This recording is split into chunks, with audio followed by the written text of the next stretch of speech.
Bismillahirrahmanirrahim. Alhamdulillahirrahmanirrahim.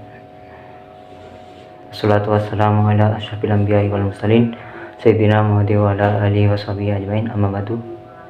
Yang saya hormati dosen saya Dr. Abdul Wadud Nafis, LC, MEI, dan juga yang saya sayangi teman-teman kelas saya Ekonomi Syariah 3, Hafidzakumullah jami'an, amin. Perkenalkan, nama saya Ahmad Abdul Ghafur. Saya dari Prodi Ekonomi Syariah 3 dengan NIM 204 1050 20088. Saya akan sedikit menjelaskan materi yang telah disampaikan oleh dosen saya, yaitu materi konsep dasar ekonomi Islam. Ekonomi yang berkembang saat ini ada 3 aliran. Yang pertama kapitalis, sosialis, dan ekonomi Islam. Yang pertama ekonomi Islam. Ekonomi Islam adalah cabang ilmu yang membahas dan mempelajari tentang perilaku manusia dalam memenuhi kebutuhan sehari-hari. Contohnya makan dan kebutuhan pokok lainnya. Hal ini cocok untuk dipelajari kita sebagai umat Islam. Dan juga definisi yang kedua yaitu ekonomi Islam. Ekonomi Islam adalah perilaku manusia untuk memenuhi kebutuhannya dalam mencapai falah berdasarkan pada prinsip Al-Quran, Sunnah, Ijma, dan Hadis. Jadi ekonomi Islam selalu mengikuti 4 sumber atau pegangan dalam prinsip Islam. Selanjutnya, perbedaan ekonomi kapitalis, sosialis, dan Islam. Yang pertama, Islam, yaitu yang pertama bersumber pada Al-Quran, As-Sunnah, Ijma, dan ulama.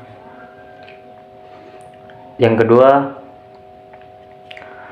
komposisi dikontrol syariat Islam. Yang ketiga, pengakuan kepemilikan individu dan umum secara nisbi, yaitu milik Allah. Yang keempat, kesejahteraan bersifat rohani, jasmani, dan akal. Yang kelima, mekanisme pasar bekerja menurut maslahat.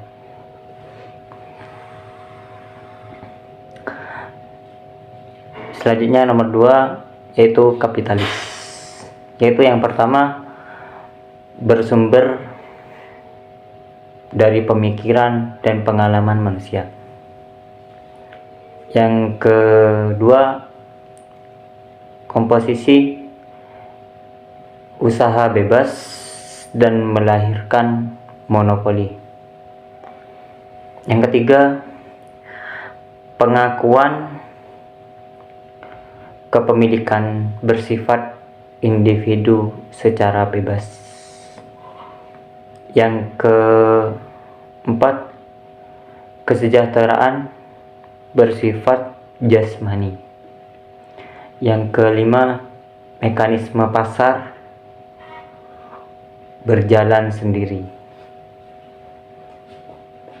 Yang selanjutnya nomor 3 yaitu sosialis.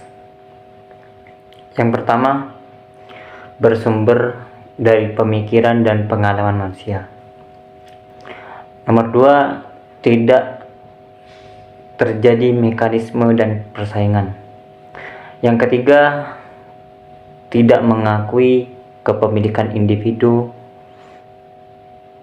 atau bisa disebut semua alat produksi adalah milik umum. Artinya diatur oleh pemerintah. Yang ketiga, kesejahteraan bersifat jasmani. Yang kelima, mekanisme pasar diatur oleh sistem pemerintah. Selanjutnya, sumber hukum ekonomi Islam. Yang pertama Al-Quran, yang kedua Sunnah, yang ketiga Ijma', yang keempat Qiyas. Selanjutnya, dasar-dasar ekonomi Islam. Yang pertama adalah tauhid, meyakini keesaan Allah. Artinya yakin terhadap apa yang kita lakukan harus secara jujur. Yang kedua, as-siddiq dan amanah.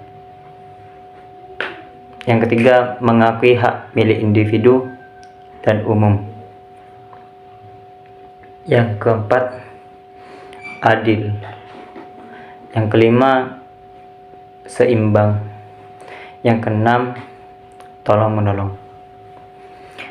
Selanjutnya, prinsip-prinsip ekonomi Islam bebas dari maghrib, yaitu yang pertama maisir, bebas dari judi. Yang kedua gharar, yaitu tipu-menipu. Yang ketiga riba. Riba ini ada dua. Yang pertama riba fadl, yaitu membeli emas harus ukuran bentuknya harus sama.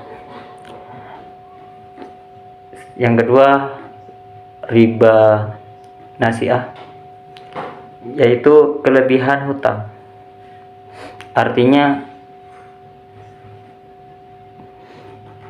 bisa disebut sebagai bunga. Selanjutnya, karakteristik ekonomi Islam. Yang pertama, ekonomi Islam selalu terikat dengan akidah, syariat, dan akhlak tingkah laku. Yang kedua, harta kepunyaan Allah dan manusia hanya semata-mata diberi amanah. Yang ketiga, keadilan dan keseimbangan demi kepentingan individu dan masyarakat. Yang keempat, larangan maisir, gharar, dan riba. Yang kelima, keseimbangan antara ketuhanan dan kebendaan. Yang keenam, bimbingan konsumsi harus halal, baik dari segi perolehan dan pengelolaannya. Yang ketujuh, petunjuk investasi. Artinya tidak boleh yang mengandung yang buruk-buruk. Yang kedelapan, harus melakukan zakat. Mungkin itu saja dari saya.